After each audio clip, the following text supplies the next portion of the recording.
My name is Dilruba. Welcome to my YouTube channel. মৰমৰ ছাত্ৰী ছাত্ৰীসকল এইটো মোৰ প্ৰথম YouTube চেনেল হয় ইয়াতে যদি মোৰ কিবা ভুল ভ্ৰান্তি হয় ক্ষমা কৰি দিবা আৰু তোমালোক সকলোৱে মোৰ স্বাগতম জনালো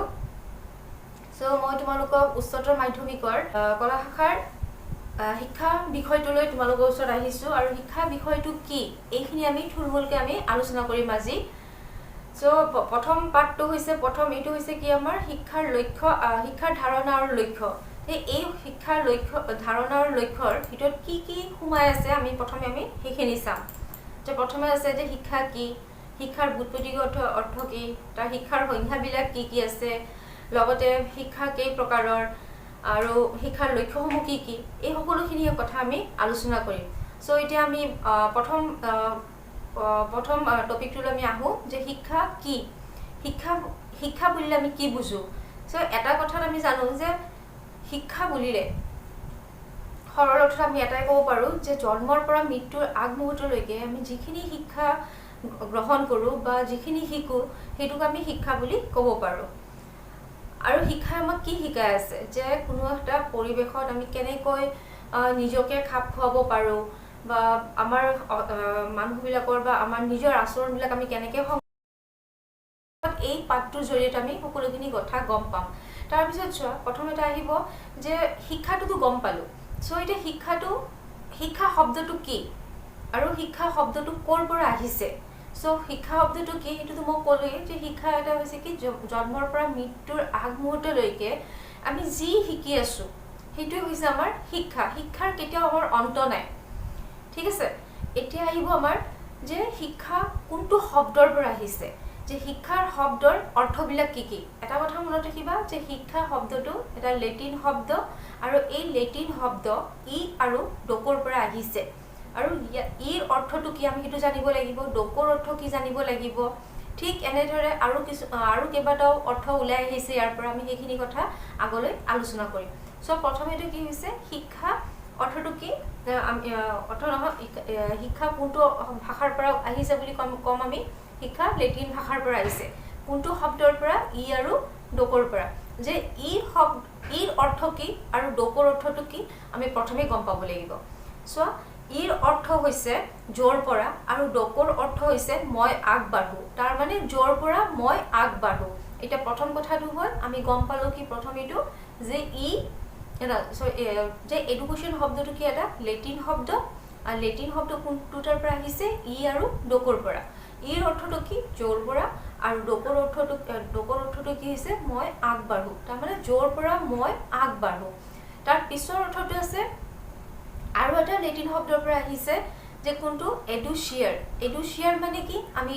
সেইখিনিলৈ গম আগবাঢ়ি যাওঁ প্ৰথমটো হৈছে কি আন এটা লেটিন শব্দ হৈছে কি এডুচিয়াৰ যে এডুচিয়াৰৰ শিক্ষা যিটো শব্দটো ইয়াৰ উৎপত্তি বুলি আমি ক'ব পাৰো বা ইয়াৰ পৰা অহা বুলি ক'ব পাৰো এতিয়া আমি জানিব লাগিব যে এডুচিয়াৰ শব্দৰ অৰ্থটো কি যে কি এডুচিয়াৰ শব্দৰ অৰ্থটো কি হ'ব বৃদ্ধি কৰা বা বিকাশ কৰা বা উন্নতি কৰা যে শিক্ষাৰ দ্বাৰা আমি নিজকে কেনেকৈ উন্নতি কৰিব পাৰো কেনেকৈ বিকাশ কৰিব পাৰো বা কেনেকৈ আমি নিজকে আগবঢ়াব পাৰো ইত্যাদিবিলাক আমি ক'ব পাৰো বা আৰু এটা আমি ক'ব পাৰো যে শিক্ষাই ব্যক্তিৰ অন্তৰ্নিহিত শক্তিসমূহৰ যে বিকাশ কৰে সেই কথাকো ইয়াত বুজোৱা যায় তাৰ পিছত আহিছে চোৱা এডুকেয়াৰ হৈছে লেটিন আন এটা শব্দ বা শিক্ষাৰ উৎপত্তিৰ আন এটা শব্দ কি এডুকেয়াৰ যে এডুকেয়াৰৰ শব্দৰ অৰ্থটো কি এতিয়া আমি এইটো জানি লওঁ যে এডুকেয়াৰৰ শব্দটো হৈছে যে লালন পালন কৰা ইত্যাদি আৰু এনেকুৱা বহুতখিনি আমি পাই যাম বা ইয়াত ব্যক্তিৰ বিকাশযোগ্য অন্তৰ্নিহিত শক্তিৰ অস্বীকাৰ কৰি বহিঃশক্তি অৰ্থাৎ পৰিৱেশৰ প্ৰভাৱৰ ওপৰতে গুৰুত্ব দিয়া হয় এইখিনি কথাকে এডুকেয়াৰৰ পৰা আমি বুজিব পাৰো তাৰ পিছত যোৱা আন এটা শব্দ আছে এডুকেটিভ শব্দৰ অৰ্থটো কি সেইটো আমি জানি লওঁ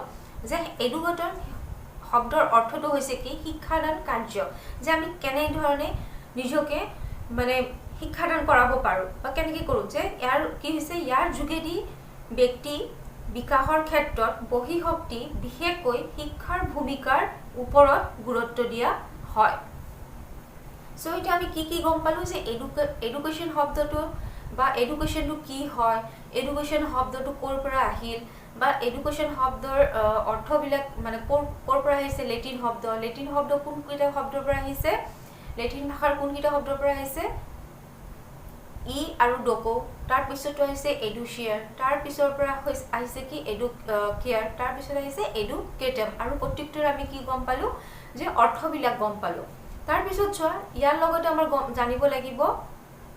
যে শিক্ষাৰ সংজ্ঞাবিলাক, তেনেকৈ বিভিন্নবিধ শিক্ষাবিদসকলে বিভিন্নটা নিজৰ নিজৰ মতামতত বিভিন্নটা সংজ্ঞা আগবঢ়াইছে। ইয়াৰে ধৰা মহাত্মা গান্ধীৰ মতে বহুত সংজ্ঞা আছে, তাৰপিছত প্লেটোৰ মতে আছে, এৰিষ্টটলৰ মতে আছে। এই সকলোখিনি সংজ্ঞা আমাৰ কাৰণে গুৰুত্বপূৰ্ণ হয় আৰু এই গোটেইখিনি আমি জানিব লাগিব। তাৰপিছত আহিব আমাৰ যে শিক্ষাৰ প্ৰক্ৰিয়াবিলাক কি কি, যে কোনকেইটা প্ৰক্ৰিয়া। প্ৰথমতে আমি গম পালোঁ যে শিক্ষা কি, তাৰপিছত গম পালোঁ আমি শিক্ষা শব্দটো কোনটো ভাষাৰ পৰা আহিছে আৰু সেই ভাষাৰ কোনকেইটা শব্দৰ পৰা আহিছে, এই সকলোখিনি কথা আমি গম পালোঁ। লগতে আমি গম পালোঁ কি যে শিক্ষাৰ সংজ্ঞাবিলাকো আমাৰ কাৰণে গুৰুত্বপূৰ্ণ। কোনকেইটা সংজ্ঞা আমাৰ গুৰুত্বপূৰ্ণ, যেনে কিতাপত যিবিলাক দিয়া আছে যে এৰিষ্টটলৰ মতে কি কোৱা হৈছে, মহাত্মা গান্ধীয়ে কি কৈছে, প্লেটোৱে কি কৈছে, স্বামী বিবেকানন্দই কি কৈছে, এই সকলোখিনি সংজ্ঞা আমাৰ কাৰণে গুৰুত্বপূৰ্ণ হয়। লগতে কি জানিব লাগিব যে শিক্ষাৰ প্ৰক্ৰিয়াবিলাক, শিক্ষাৰ প্ৰক্ৰিয়া আমি দুটা ভাগত পাওঁ। এটা হৈছে কি দ্বিপাক্ষিক প্ৰক্ৰিয়া আৰু এটা হৈছে ত্ৰিপাক্ষিক প্ৰক্ৰিয়া। যে শিক্ষা দ্বিপাক্ষিক আৰু ত্ৰিপাক্ষিক প্ৰক্ৰিয়াৰ বিষয়ে প্ৰথমতে আমি জানি লওঁ যে শিক্ষা দ্বিপাক্ষিক প্ৰক্ৰিয়াটো কি আৰু ইয়াত কি সোমাই আছে। প্ৰথমে আমি জানিব লাগিব যে শিক্ষাৰ দ্বিপাক্ষিক প্ৰক্ৰিয়াটো ছাৰ জন আডামছ নামৰ এজন ব্যক্তিয়ে তেওঁৰ ইভলিউশ্যন অফ এডুকেশ্যনেল থিয়ৰী নামৰ কিতাপখনত কি কৰিছিলে, এই দ্বিপাক্ষিক প্ৰক্ৰিয়াৰ কথাটো উল্লেখ কৰিছে। এতিয়া আমি জানিব লাগিব যে দ্বিপাক্ষিক প্ৰক্ৰিয়া দুটা বস্তু হয় কি, যে দ্বিপাক্ষিক প্ৰক্ৰিয়াত শিক্ষক আৰু শিক্ষাৰ্থী দুটা বস্তু সংযুক্ত হৈ আছে। যে শিক্ষক আৰু শিক্ষাৰ্থী, যে এখন অনুষ্ঠানত যেতিয়া যাওঁ তেতিয়া কি, যদি শিক্ষক ধৰা অনুষ্ঠানখনত আছে কিন্তু শিক্ষাৰ্থীসকল নাই, তাত কিবা আমি শিকিব পাৰিম নে, নোৱাৰিম। কিন্তু যদি এতিয়া চোৱা ছাত্ৰ ছাত্ৰীসকল যদি শিক্ষানুষ্ঠানত থাকে কিন্তু শিক্ষকসকল নাই, তাৰ পৰা আমি কিবা জ্ঞান আহৰণ কৰিব পাৰিম, নোৱাৰোঁ। ছাৰ জন আডামছে কিন্তু তেওঁ কি কৰিছে, তেওঁৰ যিখন কিতাপখন আছিলে, যে কিতাপখন নামটো কি আছিলে, যে ইভলিউশ্যন অফ এডুকেশ্যনেল থিয়ৰী, যে যিখন কিতাপ আছে তেওঁ এই কি কৰিছে, দ্বিপাক্ষিক প্ৰক্ৰিয়াৰ শিক্ষাটোৰ কথা তেওঁ উল্লেখ কৰিছে। য'ত নেকি দ্বিপাক্ষিক প্ৰক্ৰিয়া বুলি আমি কি বুজো, যে ছাত্ৰ ছাত্ৰী আৰু শিক্ষকসকল। এতিয়া চোৱা